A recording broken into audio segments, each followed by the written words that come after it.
मांसपेशियों के आधार पर बेटा ए। ज़्यादा कुछ खास नहीं बाबू, एक बार केवल ध्यान में रख लेंगे इसे।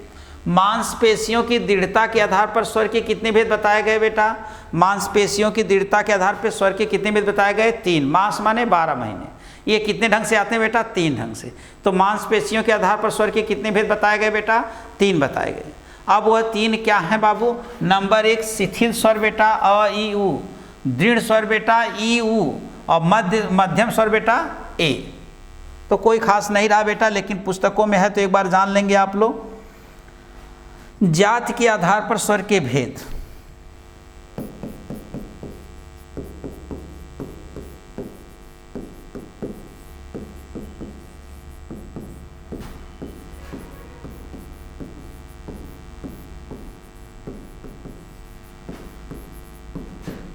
बाबू जाति के आधार पर स्वर के भेद, जाति के आधार पर कितने होते हैं बेटा? 2। मैंने बताया था उच्च जाति और निम्न जाति, आपको याद करने के लिए है बेटा। उच्च जाति और निम्न जाति, यानी जाति के आधार पर 2 होते हैं। एक कौन हो जाएगा बेटा? नंबर 1 सवर्ण, या इसी का नाम है बेटा सजातीय, सजातीय स्वर, सवर्ण या सजातीय स्वर। फिर दूसरा है बेटा असवर्ण या बेटा विजातीय स्वर, असवर्ण या बेटा विजातीय स्वर। एक है बेटा सवर्ण या सजातीय स्वर, एक है बेटा असवर्ण या विजातीय स्वर। माने जातीयता के आधार पर स्वर के कितने भेद बताए गए बेटा? जातीयता के आधार पर स्वर के 2 भेद बताए गए, सजातीय स्वर और विजातीय स्वर। नंबर 1 बेटा सवर्ण या सजातीय स्वर। सवर्ण या सजातीय स्वर कौन हो जाएंगे बेटा? ध्यान देंगे बेटा, वे स्वर बेटा, वे स्वर बाबू लिखेंगे जो समान प्रयत्न या स्थान से, जो समान प्रयत्न या स्थान से, बहुत सुपर परिभाषा है बेटा, प्रयत्न या स्थान से, समान प्रयत्न या स्थान से बेटा, स्थान से वे स्वर जो समान प्रयत्न या स्थान से उच्चरित होते हैं।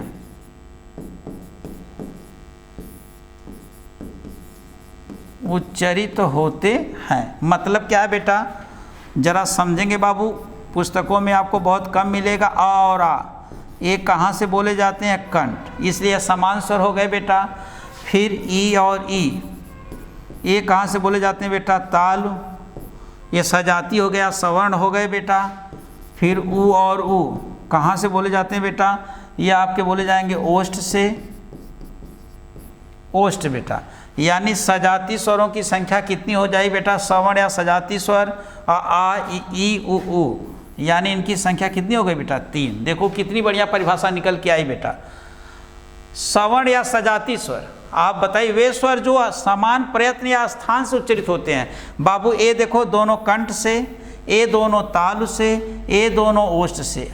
पढ़ा था आपने उच्चारण स्थान है बेटा कि आ कंठ से, ई तालु से, उ ओष्ठ से।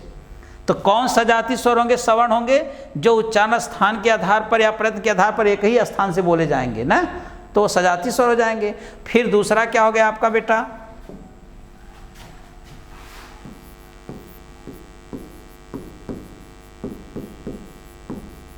विजातीय स्वर, या इसी का दूसरा नाम आप दे सकते हैं बेटा असवर्ण।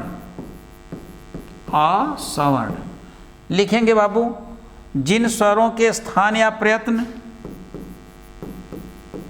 जिन स्वरों के स्थान या प्रयत्न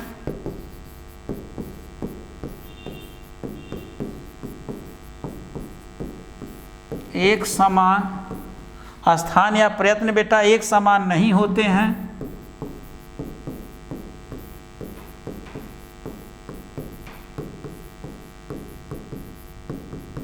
स्थान या प्रयत्न एक समान नहीं होते हैं, उसे विजातीय या असवर्ण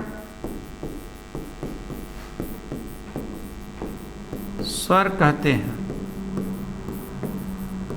सब बेटा ऑथेंटिक पुस्तक से बनाई गई नोट्स हैं, हम लोगों ने पढ़ा अध्ययन किया है बेटा, कहीं भी आपको गलतियां नहीं मिलेगी। बहुत ही सावधानी पूर्वक नोट्स बनाएं, लिखें, पढ़ें, अभ्यास करें बेटा।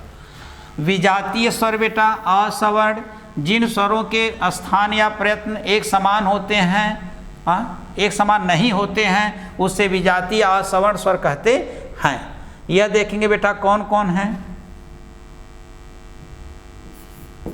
ए, आई, ओ, औ।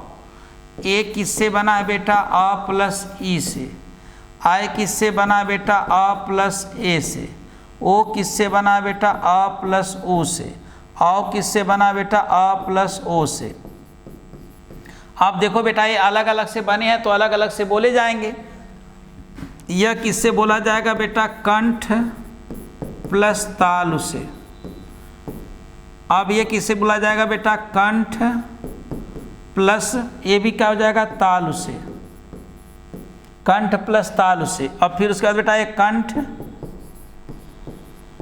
प्लस ओष्ठ से। ये भी किससे बोला जाएगा बेटा? कंठ प्लस ओष्ठ से। इनकी संख्या कितनी होगी? 4। तो 4 3 कितना हो गया बेटा? 7। वही विजातीय स्वर 7 हैं, संधि स्वर 7 हैं, उनके 2 भाग ये बांटा है जातीयता के आधार पर। जब प्रयत्न बेटा, जब उच्चारण स्थान एक समान होंगे तो सजातीय स्वर होंगे, और जब उच्चारण स्थान उनके अलग अलग होंगे तो विजातीय होंगे। जैसे ए आ प्लस ई से मिलकर बना है तो आ का उच्चारण स्थान क्या है? कंठ है। ई का उच्चारण स्थान तालु है। फिर ए बेटा किस? आ प्लस ए से, तो आ का क्या है बेटा? कंठ है। ए का तालु है। तो 2 अलग अलग से हो गए ना बेटा। ओ का ओष्ठ है, ओ का आ प्लस ऊ है, तो आ कंठ से और ऊ ओष्ठ से, कंठोष्ठ तभी हो गया। और उसके बाद आओ बेटा आ प्लस ओ से, तो आ बेटा कंठ है, ओ बेटा ओष्ठ है।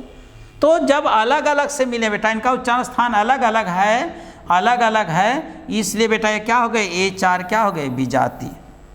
समझ पाए बेटा? वो स्वरों का वर्गीकरण समाप्त हुआ बाबू।